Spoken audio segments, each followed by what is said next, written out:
If you've ever wondered what it's like to breathe underwater, Port Huron Parks and Recreation is giving beginners the opportunity to find out with their one-day scuba discovery class. As a diver, I've always been looking to advance my professional career, and when I got up to dive master, I started working with another instructor, and I realized it was a lot of fun, and we've been doing it ever since.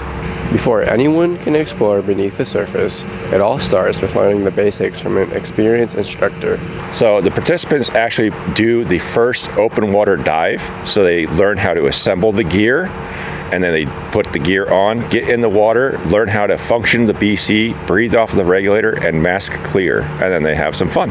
You could be a complete novelist, and Discover SCUBA is just an introductory course that allows you to experience diving and see if you're comfortable with it, and then that gets you into the open water course, which gets you certified. Once you're certified to 60 feet of depth, and you can pretty much dive anywhere in the world. Once participants become comfortable with the equipment and safety procedures, it's time to put those lessons into practice in the pool.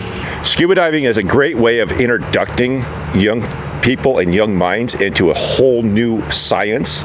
So it's science of physics as well as a science in marine biology.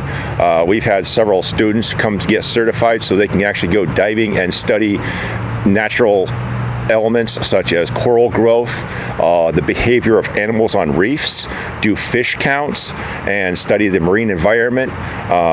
So it is a great way for kids to get out and learn. Organizers hope this introductory class gives participants the confidence to continue their scuba journey and eventually earn their full certification. For STEM Coast TV, I'm Trayvon Thompson.